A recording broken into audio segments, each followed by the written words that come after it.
이더리움 뉴스는 잠잠하고 큰 움직임도 없는데 ETF 자금은 연일 유입되고 있고 선물 시장은 또 사상 최고치예요. 그리고 고래들의 매집까지 확인되고 있습니다. 한번 살펴볼까요?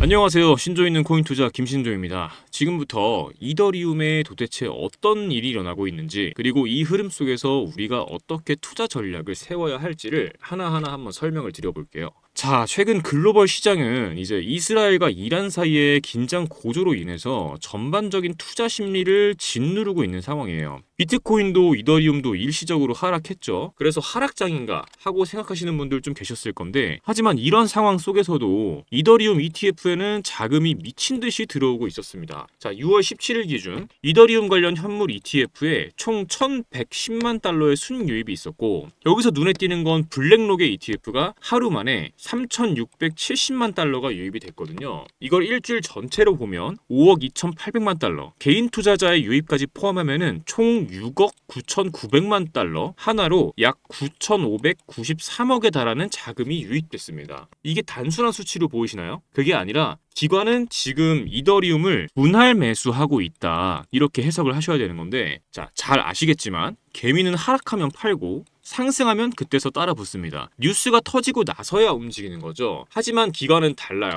가격이 빠질 때를 기회로 보고 들어옵니다. ETF 자금은 그걸 그대로 보여주는 지표예요. 미리 들어와서 나중에 팔아먹을 준비를 하는 게 기관의 방식입니다. 이게 우리가 기관의 움직임을 절대 무시해서는 안 되는 이유예요. 선물 시장도 심상치 않습니다. 6월 16일 기준 이더리움 미결제 약정이 약 365억 6천만 달러, 하나로는 50조입니다. 일부 데이터에선 400억 달러 이상이라고 추정하고 있어요. 이거 사상 최고치입니다. 이건 무슨 의미일까요? 단기 매매가 아니라 중기적인 상승을 기대하고 있고, 그렇기 때문에 청산되지 않고 유지되는 포지션이 계속 늘어나고 있다는 의미죠. 즉, 이더리움을 단순한 코인이 아니라 자산으로 본다는 것, 그리고 지금이 들어올 타이밍이라고 판단하고 있다는 것입니다. 온체인 지표도 한번 확인해 볼게요. 하루 만에 87만 이더리움이 고래 지갑으로 유입됐고, 지난 일주일간 1000에서 10,000 이더리움을 보유한 고래 지갑 수는 사상 최대 수준입니다. 이건 거래소 거래만 봐서는 절대 보이지 않는 흐름이거든요. 온체인 데이터를 본 사람만 볼 수 있는 진짜 수급 신호죠. 그리고 이런 흐름은 절대 뉴스에 먼저 안 나옵니다.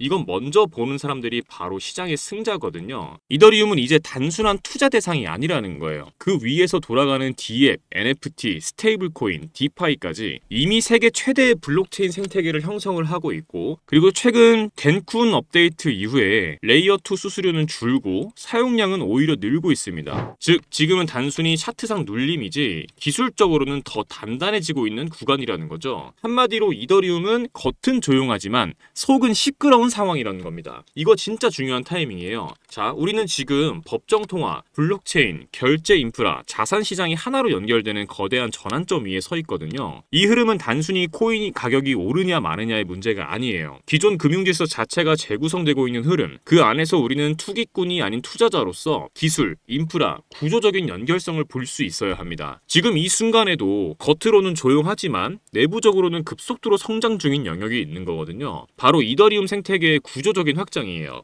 이더리움은 단순한 코인이 아닙니다. 기반 인프라이자 프로토콜 레이어, 그 위에 수많은 DApp, 디파이, 레이어2 네트워크, 브릿지, 스테이킹 시스템들이 얹혀 있습니다. 이더리움이 반등하게 되면 단순히 가격만 오르는 것이 아니라 그 생태계 전체, 그 안에서 함께 움직이는 필수 구성 요소들도 자연스럽게 반응하게 되거든요. 제가 주목하고 있는 이 코인은 바로 그 이더리움 생태계와 기술적으로 붙어있는 구조를 갖고 있는 코인이에요. 이 코인은 단순히 ERC20 기반이라는 수준이 아닙니다. 이더리움의 메인넷에서 트랜잭션이 발생할 때마다 기능적으로 호출되는 역할을 가지고 있어요. 예를 들어 가스비를 절감하거나 데이터를 압축해서 더 빨리 처리하거나, 또는 여러 개를 묶어서 한 번에 처리해주는 롤업 구조에 관여합니다. 이런 코인들은 기술적으로 기생하는 게 아니라 공생하는 구조예요. 쉽게 말해 이더리움이 숨을 쉴 때마다 함께 숨을 쉬는 코인이라는 거죠. 이건 테마의 일시적인 연결이 아니라 구조적으로 엮여있는 관계입니다. 이러한 특성 덕분에 이더리움의 사용량이 증가하면 자연스럽게 이 코인의 사용량도 증가하게 됩니다. 예를 들어 누군가 NFT를 민팅하거나 디파이 플랫폼에서 자산을 스왑하거나 다오 투표를 실행할 때 그 모든 트랜잭션은 이더리움 블록체인에서 처리가 되는데, 이때 이 코인이 가진 기술이 실제로 백엔드에서 작동을 하고 그 과정에서 수수료 혹은 사용 수요가 이 코인에 집중되는 구조입니다. 네트워크의 수요는 곧 유틸리티의 수요로 이어지죠. 유틸리티의 수요가 증가하면 토큰의 경제적 가치도 상승할 수밖에 없습니다. 더 중요한 건 최근 일부 기관이 이더리움을 활용한 스마트 계약, 결제 전송 인증 부분에서 이 코인을 실사용하는 정황이 감지되고 있다는 점이에요. 특히 유럽의 한 금융기관에서는 내부 블록체인 검증 테스트에서 이 코인의 기술이 실제 구현된 것으로 추정되는 트랜잭션이 확인되기도 했고, 몇몇 온체인 분석가는 이미 이 코인의 월간 활성 지갑수가 조용히 증가 중이라는 사실을 추적하고 있어요. 즉, 이건 단순한 기대감이 아닙니다. 이 코인은 이더리움이 성장하면 같이 움직이는 정도가 아니라 함께 성장할 수밖에 없는 구조입니다. 왜냐하면 이더리움의 기능을 보완하거나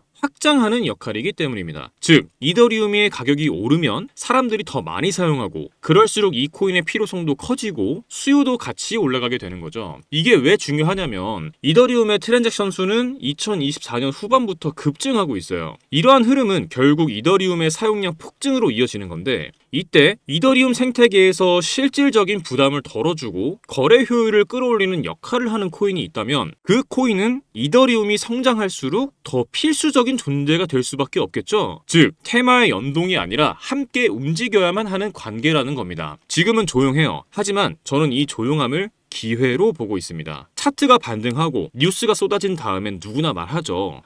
오르기 전에 미리 살 수 있었더라면 하고 말이죠. 저도 그랬었고요. 하지만 그땐 너무 늦었다는 겁니다. 지금은 데이터도 뉴스도 조용하지만 물 밑에서는 분명히 움직임이 시작됐어요. 제가 그 움직임을 실시간으로 보고 있고 제 포트폴리오에 담아뒀습니다. 그 정보를 이 영상 끝까지 시청해주신 우리 구독자분들께 공유해드리겠습니다. 지금 영상에서 보시는 이 번호, 영상 하단 더보기란에도 적어두었습니다. 이 번호로 부자라고 문자 남겨주시면 정보 공유해드리겠습니다. 금전 요구 절대 없습니다. 진짜 필요한 분들에게 진짜 정보만 드리겠습니다. 편하게 문자 남겨주시고 정보 얻어가시길 바랍니다. 지금 우리가 함께 보고 있는 이 흐름은 단순한 반등이 아닐 수 있어요. 새로운 판이 깔리는 첫 움직임, 그런 흐름이 될 수도 있습니다. 선택은 여러분의 몫입니다. 지금까지 신조 있는 코인 투자 김신조였습니다. 감사합니다.